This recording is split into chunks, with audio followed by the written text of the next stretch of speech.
Good evening, Rotorua. Tonight on City News, Lakes DHB CEO Ron Dunham says he'll continue the fight for fluoridation in our city water supply. Locals have until Friday to submit feedback on a proposal for council to become a shareholding local authority. And half triathlon champion Terenzo Bozzoni signs up for the Tauranga Tinman. Lakes DHB CEO Ron Dunham says he'll continue the fight for fluoridation in our city water supply.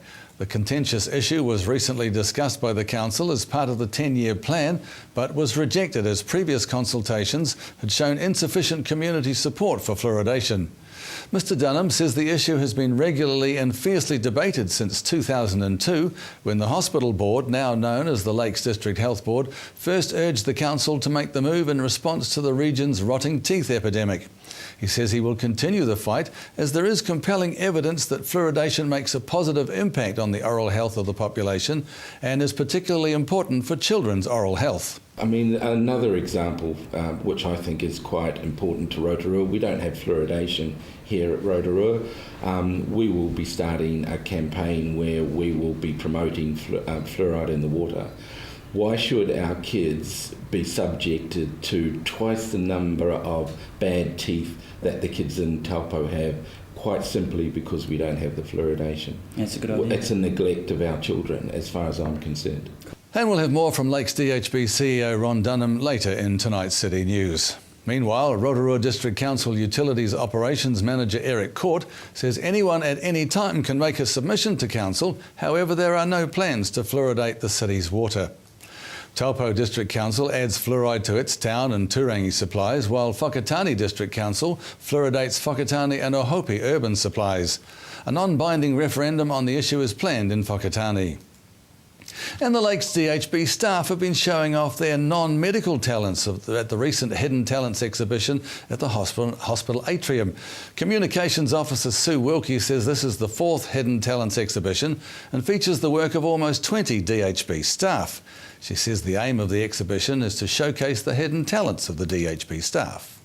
We launched this back in 2005 because we knew that we had just a number of really talented artists and craftspeople amongst us, but we didn't know really what they were capable of and what they did in their spare time, and so we like to showcase this every couple of years.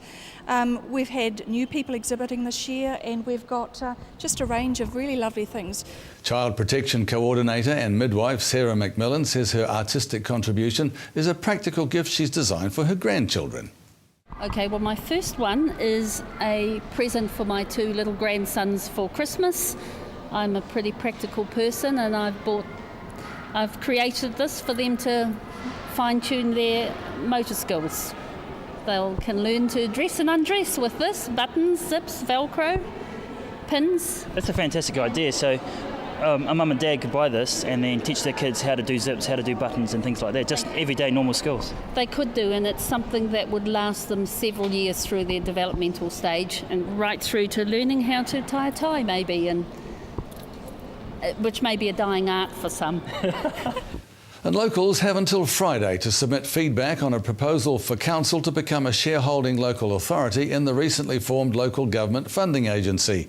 The funding agency was formed last year by a group of 18 councils, along with the Crown, which holds a 20% shareholding. Their primary purpose is to provide lending sources for councils at lower cost than other lending institutions in the marketplace.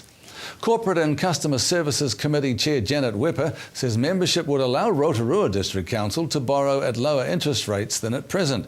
She says councillors are aware of the risks, but the benefits would outweigh any potential costs. We're not going to put all of our money into this. We're only going to put a portion. And all of us have those concerns as well. You know, we are really concerned about that. We're not going in blindly saying this is the next big thing and let's just do it. We have careful consideration of all these things and think about, is it good to be in there or not? And initially we didn't think it was.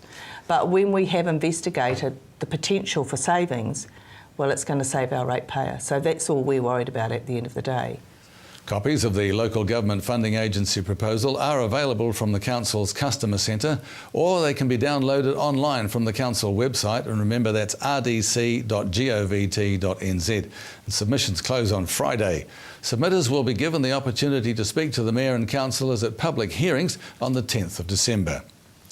In sport tonight, the hits just keep coming from Port of Tauranga Half Triathlon, with news that one of the world's best over the half distance will line up alongside defending champion Cameron Brown and a host of other contenders in the elite men's division.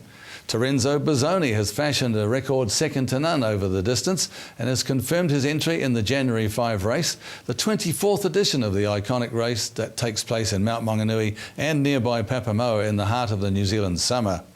The 27-year-old is unbeaten in his last 3 starts over the distance in 2012 and had no hesitation in choosing the Port of Tauranga Half to commence a big 2013 campaign.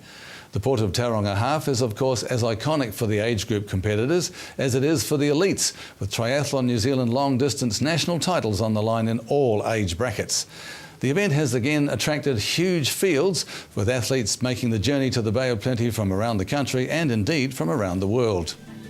And to your weather now, Rotorua, brought to you by Bidvest Food Services. Tonight, more fine weather, so that's good news for a start. Southwesterlies, an overnight low of 10. Tomorrow for Wednesday, mostly fine, but some late drizzle. Westerlies again, a high of 20 and a low of 11. And looking out to Thursday, some rain or drizzle clearing, a southwesterly change, a high of 20 and a low of 9. The marine forecast for Lake Rotorua for tomorrow Wednesday, westerlies 15 knots, waves less than half a metre, mainly fine but late drizzle possible. And don't forget, for program listings and to upload your videos, check out our website, that's tvrotorua.co.nz. And still to come tonight on City News, Alan Solomon checks on the progress of the Lake Road development. We check in with Lakes DHB CEO Ron Dunham, and Inspector Ed Vandenbroek has a warning about youth and parties.